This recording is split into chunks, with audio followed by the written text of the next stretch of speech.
Hello friends, नमस्कार। GS mentor के official YouTube channel में आप लोगों का पुनः स्वागत है। आज है 4 मार्च 2024 और आज से एक दिन पहले संडे ओपन टेस्ट जो पाठक क्लासेस चास बोकारो में संपन्न किए गए हैं, आज हम लोग उसका डिस्कशन करने वाले हैं। अभी तक जो बच्चे हमारे ऑफलाइन टेस्ट से नहीं जुड़े हुए हैं वो दिए गए नंबरों पर कॉल करके आप इसमें जुड़ सकते हैं। तो चलिए देर नहीं करते हैं और वीडियो की शुरुआत करते हैं। इस टेस्ट में जो जीएस के आपके सेक्शन हैं वो जीएस के सारे प्रश्न का आज हम लोग डिटेल्स एनालिसिस करने वाले हैं और इसका डिस्कशन भी करने वाले हैं। तो चलिए आज का लेते हैं हम लोग पहला क्वेश्चन। फ्रेंड्स, आज का हमारा पहला क्वेश्चन है, निम्नलिखित में से कौन सा महासागर दुनिया में तीसरा सबसे बड़ा महासागर है। तो फ्रेंड्स, आप जैसा कि जानते होंगे कि हमारे पूरे विश्व में 5 महासागर है। पहला महासागर है प्रशांत महासागर, दूसरा है अटलांटिक महासागर, तीसरा है हिंद महासागर, चौथा है आर्कटिक महासागर और पांचवा है अंटार्कटिक महासागर। तो यहाँ पर भी फिगर में आप देख पा रहे होंगे, यहाँ पर आपको पैसिफिक दिख जाएगा जिसको प्रशांत बोलेंगे, एक हिंद महासागर जिसको इंडियन ओशियन यहाँ पर देख सकते हैं, एक अटलांटिक देख सकते हैं, एक यहाँ पर आर्कटिक ओशियन देख सकते हैं और एक आपका साउदर्न जहां पर लिखा हुआ है वहां पर अंटार्कटिक महासागर भी इसका नामकरण किया जाता है। तो यहाँ पर 2 जगह में आप देख सकते हैं कि पैसिफिक ओशियन यहाँ पर भी है और यहाँ पर भी है। इसको हम लोग प्रशांत महासागर के नाम से जानते हैं और ये ही दुनिया की सबसे बड़ी महासागर में शामिल है। तो फर्स्ट का आंसर डी होगा। क्वेश्चन नंबर 2 है, निम्नलिखित में से कौन सा एक जटिल पदार्थ है जो पौधों को संरचनात्मक शक्ति प्रदान करता है। यानी इसमें बात किया गया है कि जाइलम, सेलुलोज, फ्लोएम और साइटोप्लाज्म में से कौन कॉम्प्लेक्स सब्सटेंस है, इसके बारे में पूछा गया है। तो फ्रेंड्स, अगर हम लोग जाइलम फ्लोएम की बात करेंगे, ये तो हमारे टिश्यूज होते हैं और ये साइटोप्लाज्म एक लिक्विड है। सेलुलोज एक ऑर्गेनिक सब्सटेंस है, ऑर्गेनिक कंपाउंड है जिसको कार्बनिक यौगिक बोलते हैं और इसका फॉर्मूला आप देखेंगे तो इसमें मिल जाएगा C6H10O5 और बाहर में N लगा रहता है। इसका मतलब है कि 1 2 3 4 यहाँ पर वैल्यू रख सकते हैं। तो इसमें कार्बन, हाइड्रोजन, ऑक्सीजन इस तरीके से मिले हुए चीज़ें आपको दिख जाएंगी और ये पॉलीसर्करा है यानी पॉलीसेकेराइड है और ये काफ़ी कॉम्प्लेक्स माना जाता है और इसी से हमारा जो प्लांट होते हैं, प्लांट के सेल वॉल भी बने रहते हैं, जो कोशिका भित्ति होती है वो भी बनी रहती है। तो ये हमारा पॉलीसेकेराइड में शामिल होता है। कार्बोहाइड्रेट के 3 प्रकार होते हैं, जैसे आप सुने होंगे मोनोसेकेराइड, एक होता है डाइसेकेराइड और एक होता है सबसे कॉम्प्लेक्स पॉलीसेकेराइड। यही पॉलीसेकेराइड से आपके प्रश्न पूछे गए हैं, जिसमें सेलुलोज भी आते हैं, इसी में स्टार्च भी आते हैं, इसी में काइटिन भी आते हैं और इसमें ग्लाइकोजन भी आता है। ठीक है, माल्टोज, लैक्टोज, ये सब आप लोग जो पढ़ते हैं वो सब डाइसेकेराइड और मोनोसेकेराइड में अलग अलग जगह शामिल होते हैं। जैसे अगर हम लोग यहाँ पर मोनोसेकेराइड की अगर बात करेंगे तो इसमें आप देख सकते हैं कि यहाँ पर आपका जो है ग्लूकोज, फ्रुक्टोज और गैलेक्टोज शामिल होता है और जो डाइसेकेराइड होता है इसमें आपका सुक्रोज, लैक्टोज और आपका माल्टोज शामिल होता है। तो इस तरीके से कार्बोहाइड्रेट का क्लासिफिकेशन किया गया और इसमें पूछा गया पॉलीसेकेराइड के बारे में। तो बेस्ट आंसर हमारा क्या हो जाएगा? सेल्यूलोज। थर्ड नंबर क्वेश्चन है, निम्नलिखित में से कौन सा जीडीपी में शामिल है। जीडीपी कौन सा सकल घरेलू उत्पाद यहाँ पर हिंदी में बोला जाता है, इसके बारे में पूछा गया है। तो जीडीपी में क्या शामिल होता है फ्रेंड्स? अगर हम लोग जीडीपी की बात करेंगे तो ये किसी देश के इकोनॉमी को बहुत अच्छे से एक्सप्लेन कर देता है कि कितना इसमें ग्रोथ रेट हम लोग को देखने के लिए मिल रहा है। तो जीडीपी जो होता है ये 1 साल के अंदर जो गुड्स और सर्विसेज होते हैं, गुड्स और सर्विसेज है ना, मतलब वस्तु और जितने प्रकार की सेवाएं होती हैं, जैसे बस आपको सेवा दे रही है तो उसका भाड़ा वसूली करती है तो उससे भी पैसा बनता है, कोई गुड्स का आप सेल कर रहे हैं उससे भी पैसा बनता है। तो गुड्स और सर्विस का 1 साल के अंदर है ना जितना आप सेल किए हैं उससे जो पैसा बन रहा है, फाइनल पैसा, उसी को यहाँ पर जीडीपी में शामिल किया जाता है। तो यहाँ पर जो बिक्री किए हैं आप है ना, उसी अंतिम वस्तुओं का इसमें एक प्राइस काउंट किया जाता है और वही हमारा क्या हो जाएगा? जीडीपी हो जाएगा। तो 3 का आंसर क्या हो जाएगा? ए हो जाएगा। बढ़ते हैं हम लोग 4 नंबर में। और यहाँ पर क्वेश्चन है 4 नंबर में, देख सकते हैं, खाद्य उत्पादन बढ़ाने के लिए मृदा बचत तकनीकों के विकास की दिशा में योगदान के लिए जून 2020 में विश्व खाद्य पुरस्कार किसने जीता?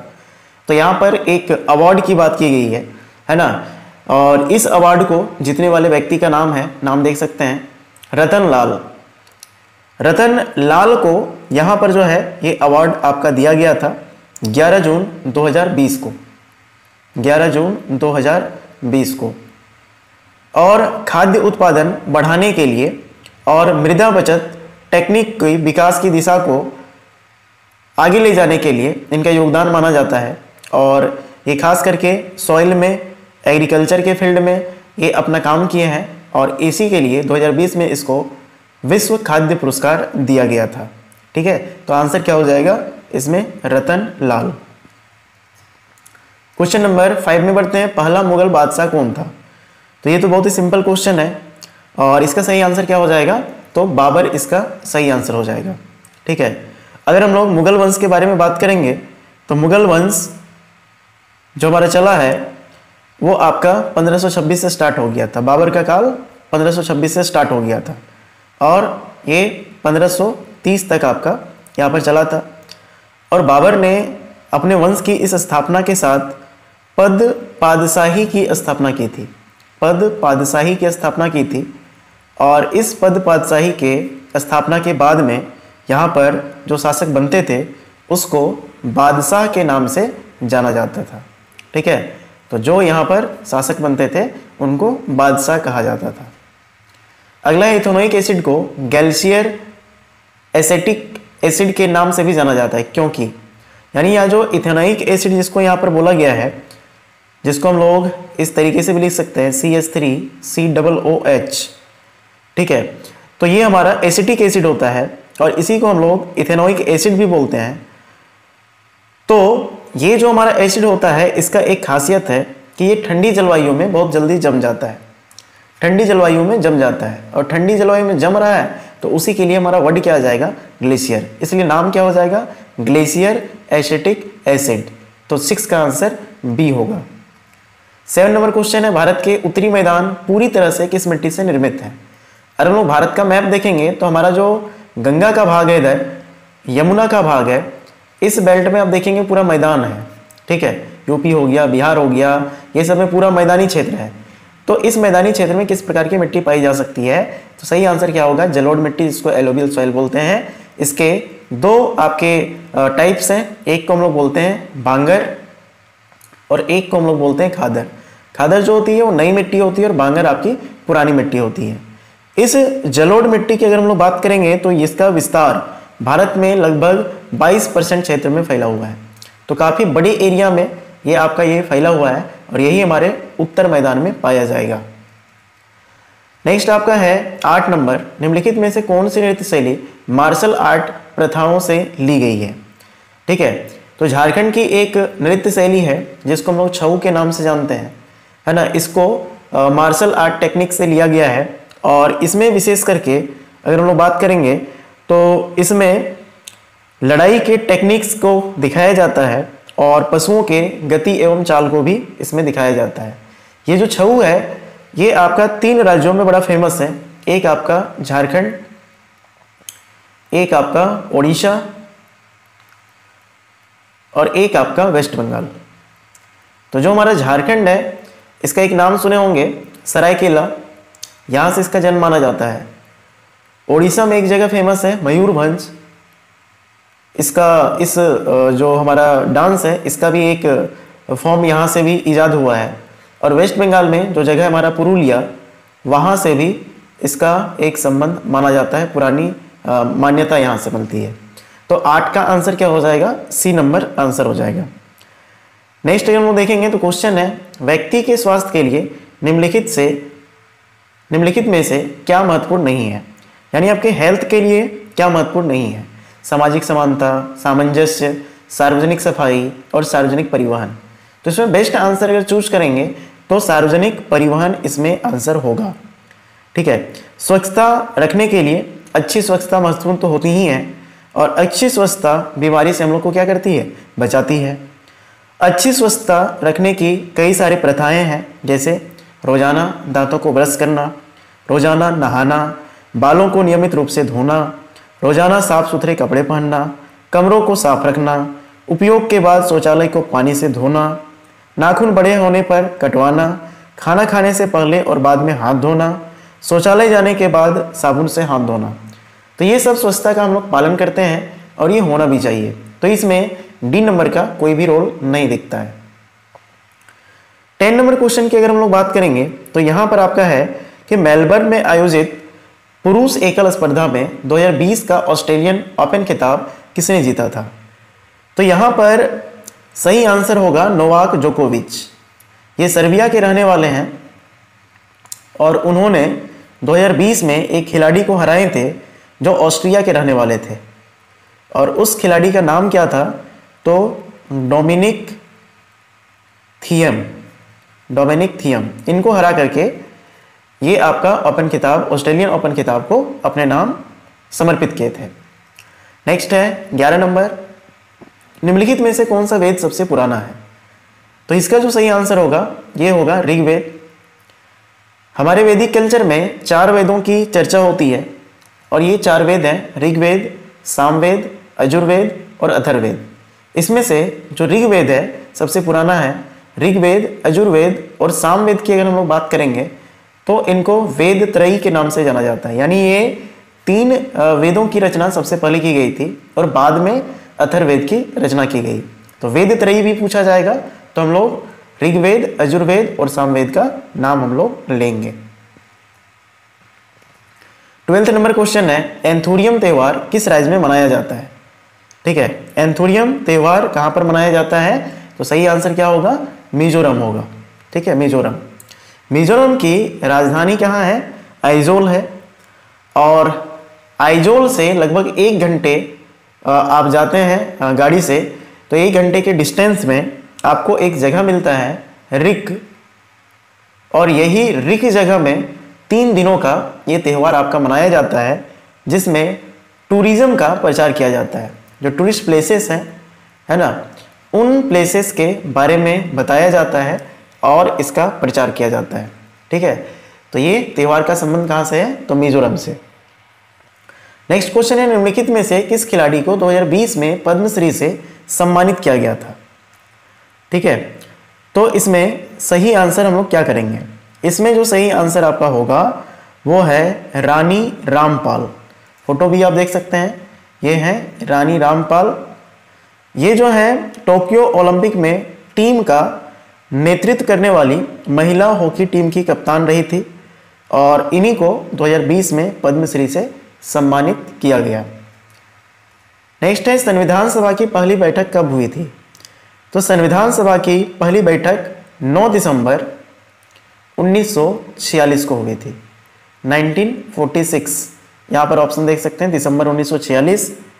ये आपका कहाँ पर हुआ था? तो नई दिल्ली के स्थित काउंसिल चैम्बर के पुस्तकालय भवन में संपन्न हुआ था।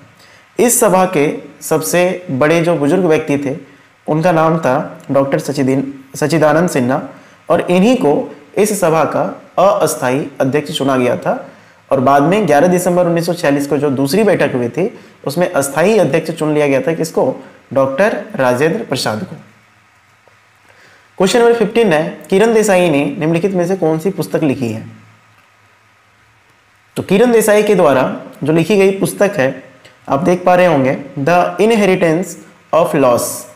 ठीक है, इसमें पहला ऑप्शन है द इंटरप्रेटर ऑफ मालदीज मेलाडीज। ठीक है, इसके लेखक कौन है? तो इनका नाम है झुम्पा लाहिड़ी। क्या नाम है? झुम्पा लाहिड़ी। इसके बारे में आप जान गए, Kiran Desai. The god of small things, इसके लेखक कौन है? अरुंधति राय। अरुंधति राय। और द ग्लास पैलेस के लेखक कौन है? तो इनका नाम है अमिताभ घोष। अमिताभ घोष। ठीक है, तो सही आंसर क्या हो जाएगा? इसमें बी नंबर आंसर हो जाएगा। अगला क्वेश्चन हमारा, भारत सरकार के द्वारा विकलांगता अधिनियम किस वर्ष पारित किया गया? यानी जो डिसेबिलिटी एक्ट है वो कब लाया गया था, वर्ष आपसे पूछ रहा है। तो भारत सरकार के द्वारा ये एक्ट लाया गया था 1995 में, जिसको हम लोग PWD एक्ट के नाम से हम लोग जानते हैं। इसमें जो दिव्यांग लोग रहते हैं उन लोगों के सुविधा के लिए सरकार ने कई सुविधाएं दी हुई है और कई जगह में इनके रिजर्वेशन की भी बात की है और अलग अलग जगहों में इनके डिसेबिलिटी को डिसेबिलिटी ना समझ करके, है ना, इनको प्रमोट करने की बात की गई है। तो इसमें 1995 में ये एक्ट आया था। 17 नंबर क्वेश्चन है, 1917 में महात्मा गांधी ने गुजरात का खेड़ा जिला में किसानों के लिए सत्याग्रह की शुरुआत की थी। यह सत्याग्रह की मांग किसके लिए था? तो जी हाँ, आप सही समझ रहे होंगे, इसमें आपका राजस्व वसूली से छूट, जो अंग्रेज सरकार यहाँ पर टैक्स वसूली करती थी उसमें ये छूट चाहते थे और इसी के लिए गांधी जी ने यहाँ पर एक कड़ा स्टेप भी लिया था और सत्याग्रह की शुरुआत भी कर दी थी। गांधी जी ने वर्ष 1918 में यहीं से एक आंदोलन चलाया था खेड़ा से, जिसका नाम था कर नहीं आंदोलन। यानी पहले कम करवा दिए थे और बाद में बोले कि हम लोग टैक्स देंगे ही नहीं। ठीक है, तो इस तरीके से ये सब काम किए हुए हैं। कर नहीं आंदोलन खेड़ा से ही शुरुआत किया गया था। 18 किस घटना के कारण आसमान का रंग नीला दिखाई देता है? तो ये नीला दिखने का सिंपल कारण है जिसको हम लोग स्कैटरिंग बोलते हैं। और हमारा जो एटमॉस्फेयर होता है, उस एटमॉस्फेयर में जिस तरीके से सनलाइट आते हैं और किसी पार्टिकल से जब टकराते हैं तो टकराने के बाद क्या होते हैं, वो बिखर जाते हैं। तो ये बिखरने के कारण से ही यहाँ पर आसमान का रंग नीला हम लोग को दिखाई देने लगता है। समुद्र का रंग भी नीला हम लोग को दिखाई देने लगता है। 19 नंबर क्वेश्चन है, निम्नलिखित में से कौन सी पहाड़ियाँ मेघालय में स्थित नहीं है? जब भी मेघालय की हम लोग बात करते हैं तो वहाँ 3 पहाड़ी हैं, गारो, खासी, जैनतिया। तो गारी, खासी, जैनतिया जो पहाड़ियाँ हैं यही आपको मिलेंगी। बाकी जो एक जाउदी है, ये जाउदी पहाड़ी इधर आपको नहीं दिखती है। ठीक है, ये साउथ के साइड में आपको दिख जाएंगे। 20 नंबर क्वेश्चन है, 1978 में भारत के प्रधानमंत्री निम्नलिखित में से कौन थे? 1978 की अगर हम लोग बात करेंगे तो यहाँ पर जनता पार्टी की सरकार बनी थी। जनता पार्टी, ये भारतीय जनता पार्टी नहीं थी। यही जनता पार्टी बाद में देखिएगा 1980 में भारतीय जनता पार्टी के नाम से जानी जाने लगी। और जनता पार्टी में यहाँ पर जो 1978 में प्रधानमंत्री बने थे वो देश के 4थे प्रधानमंत्री बने थे, जिनका नाम था मोरारजी देसाई। ये थे आपके मोरारजी देसाई। 21 नंबर क्वेश्चन है, ब्लैक नूनिया चावल हाल ही में जीआई टैग प्राप्त किया गया है इसके द्वारा, तो ये किस राज्य से संबंधित है? तो यहाँ पर जो आंसर होगा वो होगा पश्चिम बंगाल। जीआई टैग, जीआई का फुल फॉर्म होता है ज्योग्राफिकल इंडिकेशन, और ये टैग इसलिए दिया जाता है ताकि किसी स्थान में कोई स्पेशल चीज़ पाया जा रहा है तो उस स्पेशल चीज़ का पहचान उस जगह से ही जोड़ करके देखा जाए, किसी दूसरे को जोड़ने का अधिकार इसमें ना दिया जाए। ठीक है, तो ये ब्लैक नूनिया चावल कहाँ से संबंध हम लोग करेंगे? वेस्ट बंगाल से। और यहीं पर और एक चीज़ को जीआई टैग मिला है बंगाल में ही, जिसको हम लोग बोलते हैं सुंदरबन, सुंदरबन शहद। तो शहद को भी जीआई टैग मिला है, मतलब एक प्रकार के रजिस्टर्ड इसको मान लिया गया है कि वहीं का ये चीज़ है। नेक्स्ट है 22 नंबर, जनवरी 2024 में किसे 16वें वित्त आयोग के अध्यक्ष नियुक्त किया गया? तो 16वें वित्त आयोग फाइनेंस कमीशन के अध्यक्ष जो नियुक्त किए गए हैं ये हैं हमारे doctor Arvind Panagariya. Doctor Arvind Panagariya, photo देखना चाहेंगे तो ये नीति आयोग के उपाध्यक्ष भी रह चुके हैं, है ना, और इन्हीं को 16वें वित्त आयोग का अध्यक्ष बनाया गया है। और इससे पहले जो 15th फाइनेंस कमीशन के हमारे जो रहे हैं चेयरमैन, उनका नाम है NK सिंह। 23 नंबर है, भारतीय ओलंपिक संघ के मुख्य कार्यकारी अधिकारी के रूप में किसे नियुक्त किया गया है? ठीक है, तो इसका आंसर कर सकते हैं, इसका सही आंसर होगा रघुराम लायर। ठीक है, रघुराम लायर, ये भी एक इंपॉर्टेंट क्वेश्चन आपके लिए बनेगा। 24 नंबर क्वेश्चन है, 2024 में भारत के पहले ऑल गर्ल्स सैनिक स्कूल, ये बहुत ही फेमस क्वेश्चन रहा है कि सिर्फ गर्ल्स के लिए सैनिक स्कूल का उद्घाटन कहाँ पर किया गया? तो ये कहाँ पर किया गया है? आंसर आप कर पाएंगे? ये है यहाँ पर उत्तर प्रदेश के अंदर, और उत्तर प्रदेश में वृंदावन के अंदर आपका जो है ये स्टार्ट किया गया है, जिसमें खुद राजनाथ सिंह और योगी आदित्यनाथ के द्वारा इसको उद्घाटन किया गया था। नेक्स्ट है 25 नंबर, किस मंत्रालय ने व्यापक योजना पृथ्वी विज्ञान शुरू की है? और ये जो पृथ्वी विज्ञान की योजना है ये शुरुआत किया गया है पृथ्वी विज्ञान मंत्रालय के द्वारा। यहाँ पर आप देख सकते हैं 4th नंबर नरेंद्र मोदी के द्वारा इसका उद्घाटन किया गया है।